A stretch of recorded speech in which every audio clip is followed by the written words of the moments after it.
Welcome, ladies and gentlemen. My name is Kid Lee, and it's time for another episode of the Star Wars: The Old Republic Q&A.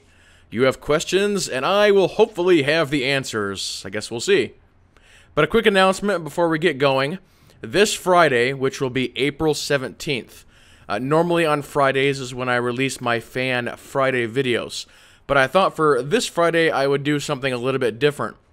So I'm going to be doing a live Fan Friday on Twitch.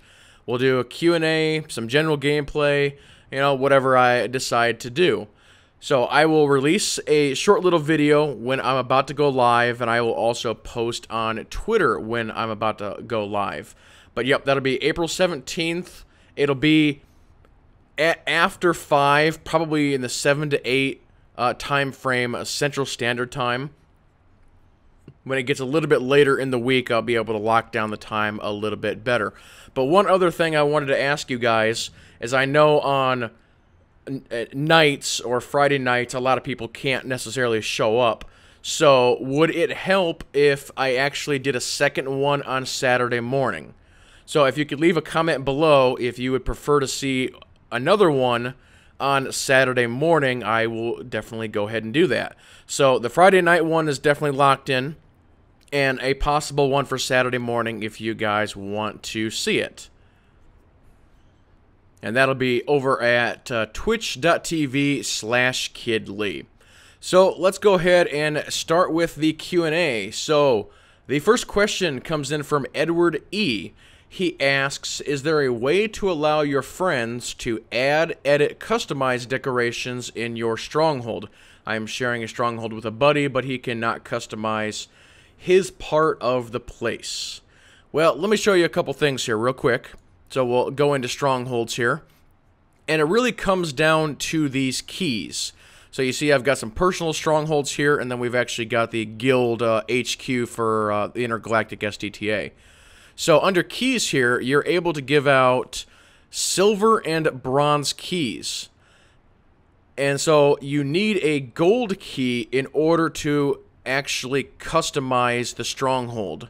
So basically, to answer your question, the baseline answer is going to be no. The personal strongholds can only be decorated by you. So if you and your friend or friends want to share one, you actually have to create a guild stronghold. Then, as the guild leader, you are able to assign them gold keys, and then they're able to come in and, do whatever they want. So as an example, this is actually part of our guild stronghold, and you can see that I have got full access to it, and anybody else in the guild who I give a gold key to would also have access to it.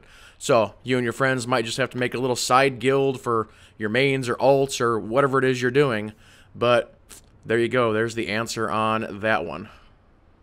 Question number 2 comes in from Nick Smith Dude.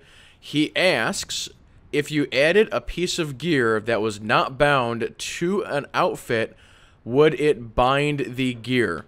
Now, he's referring to the brand new outfit designer that is going to come into the game as part of 3.2. Now, the footage you're seeing on screen is actually old footage because the test server is currently down, so I can't do this live for you. But basically what he's asking is, in the new outfit designer, you've got the new tabs where you're able to basically make yourself new outfits. So if you take an unbound piece of gear, put it into one of the slots, does it bind it? And at the moment, and I'm going to be real cautious with this answer because they might change stuff, but the answer I'm going to say is no, it does not bind to you. And hopefully they don't change that. Because one thing that they have changed already is, I think even when I made my video on the outfit designer, they still had the gear set up so where it was still like class restrictive, like heavy could only, or a light guy could not wear the medium or heavy, even in this thing, and they actually did change that. So basically anybody can use anything now. But at the moment, if it's not bound, that is not going to bind it to you. So again, hopefully they will keep it this way. The third question comes in from Edward S. He asks, as a hardcore-ish raider, I have set up a UI and want tips to make it better. So he actually sent me a screenshot of what his UI looks like and is currently on screen now. It's a little difficult for me to give you advice on this because there's a few elements that I don't know. I think you are a DPS based on what I see here, but if you're a healer or a tank, I might say something different. And then I also don't know what your playstyle is. You know, are you a clicker? Are you a hotkeyer? Do you do everything off a mouse? So it's a little hard for me to say. I can sort of only generalize a couple things that I see here. First of all, what you have at the bottom center of your screen, you have a lot of stuff. And I would say that that is a lot more than what the normal person has. Most people try and keep that as clean as they possibly can. You know, 1 row, 2 rows at max, and then different people will do different thing with the avatar picture. Some people have it down at the bottom, some people have it up sort of, maybe I'd say old school, up in the upper left. But it really comes down to your play style. You've seen on my screen how I basically have the 2 bars on the bottom, which is where most of my abilities are, and then I've got sort of utility stuff on the left and the right.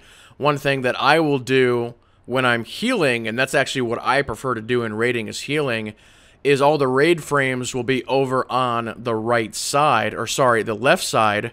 And so I actually stack all my heals over on the left side.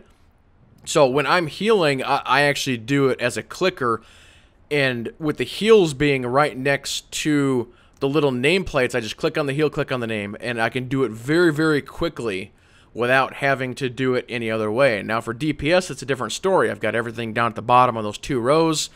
I can fire off a lot of things from the mouse, and it's very efficient that way. But, yeah, again, sorry, without knowing some more details, I really can't be too helpful, but I would just recommend that you try and clean up sort of that bottom center the best that you can.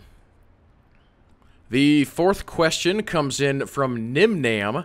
They ask, I'd like to see numbers on my and my target's health and power bars. Is it possible? If so, where exactly in the interface editor do I need to see that? Well, let's click on a couple things here.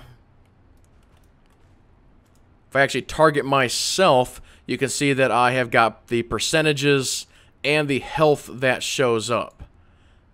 So basically what you're looking for here is if you go into the interface editor, you'll want to click on the player frame or the target frame. And what you are looking for is going to be this show information text. And you see when I'm clicking that on and off, in the target frame, you see the percentages and the numbers going away and repairing over and over and over. So I think that's probably what you're looking for. Now you can do other things like display with no target. You can see what that does. That actually turns it on and off. And there's actually another one that I've got, which is actually this one in blue, the target of target. I've got that enabled at all times, just so whenever I click on an enemy, I can instantly see who they are targeting. And to wrap up the show, I'm going to show you guys a little something. This is not a Q&A thing. This is just something cool that I thought I'd show you guys if you didn't know. So, the question is did you know that you are able to trade commendations between your characters? So what you can do is I am on the fleet, and I am up in the supplies area, and at random here, I picked the Karelian equipment vendor. There are these ancient artifact storage boxes. You are able to buy these. They go into your inventory. And you see that they have got a 2-hour refundable ticker on them. What you can then do is put these into your legacy storage, pull out an alt, maybe a new character, grab it out of your legacy storage, and resell it to the vendor for those comms. In this case, 36 basic comms. So if you have a high-level guy that's just filling up on comms and you don't know what to do with them, buy up a bunch of these artifact storage boxes. Again, put them in your legacy and basically just fill up your alts with basic comms. Yeah, it's a neat little trick that they sort of put into the game when the legacy storage was actually put into the game along with that as well. If you would like to send questions for future shows, send questions to kidleyasf@gmail.com or send me a message on Twitter or YouTube. But that will go ahead and do it for this Q&A. Thank you all so much for watching. And with that being said, everybody keep playing and have fun.